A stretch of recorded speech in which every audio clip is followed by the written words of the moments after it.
top picks from Reuters Breakingviews. RBS back on the road as the UK bank pays off its emergency loans. Why Argentina's asset raid doesn't necessarily make Repsol a tempting takeover target. And how lies on your resume have a habit of coming back to bite. With me is Breakingviews editor Peter Tarl-Larsen. RBS, I mean, they're moving in the right direction, but they've still got a big uphill battle, it seems to me. For a number of reasons. Yeah, well, they've really got three peaks to climb. I mean, the good news is that they've repaid the last of the emergency loans, that the government-guaranteed loans they took out in 2008.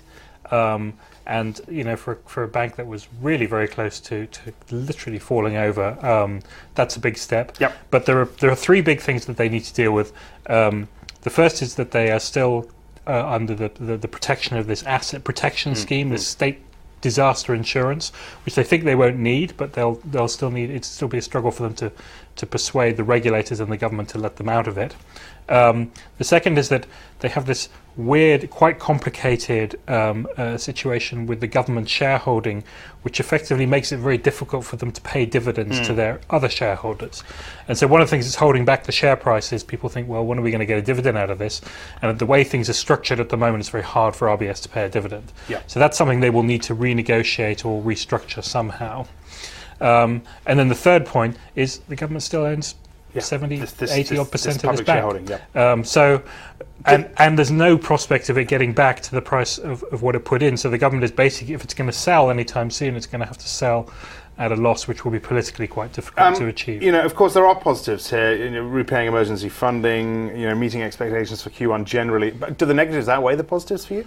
Well, no, I think it's all relative, but I mean it's an improvement. The big, I think, as we've been banging this drum for a little while, the really critical factor in all of this is what the regulator says. So RBS essentially, in order to restructure the first two of those three hurdles anyway, they really need the regulator on board and to say, okay, we've looked at it and we think on a standalone basis you have enough capital.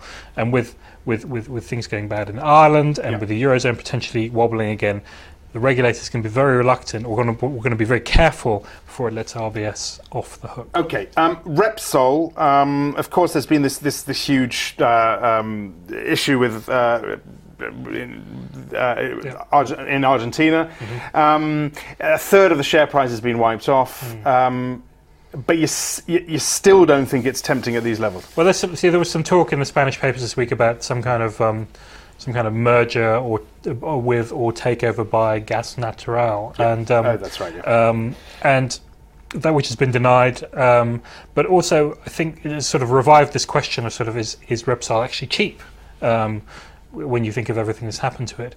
And our analysis is that even though, as you said, the share price has fallen by a third since all of this stuff started happening with Argentina, if you take into account the fact that the battle there isn't completely over, there's a question about how much they're going to get compensated, there's a question of an ongoing problem with the loan that they gave to this family to buy Repsol shares, which may well end up defaulting and may be worthless. So that's there's still some loose ends to be tied up there, to put it mildly. And then they also have quite big exposure to the refining business, which is under some strain. So all things told, we say yes, it's got cheaper. It looks cheap, but it's cheap for a reason. Okay, and finally, this slightly more light-hearted piece about lies on the resume. I mean, there's some crackers here that are mentioned in this piece. You know, someone claiming to have been a black-belted former naval aviator orphaned at a young age. Was that all untrue?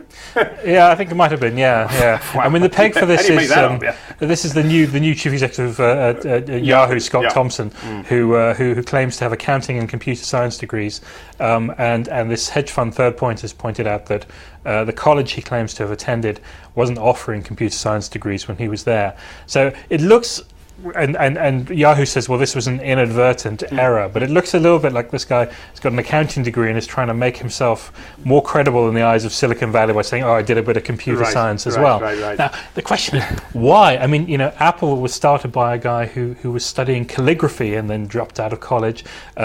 Bill Gates and Mark Zuckerberg never finished their degrees. So, you know, it doesn't really matter that much. No. And I think you can see how people would want to buy some kind of credibility with the geeks in Silicon Valley, but actually lying about this stuff has a much longer shelf life than anything else that you might have done. Okay, you can read all those pieces on the Breakingviews website, and of course see this show on Reuters.com.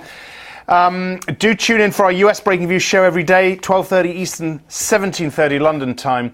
I'm Axel Throttle. This is Reuters.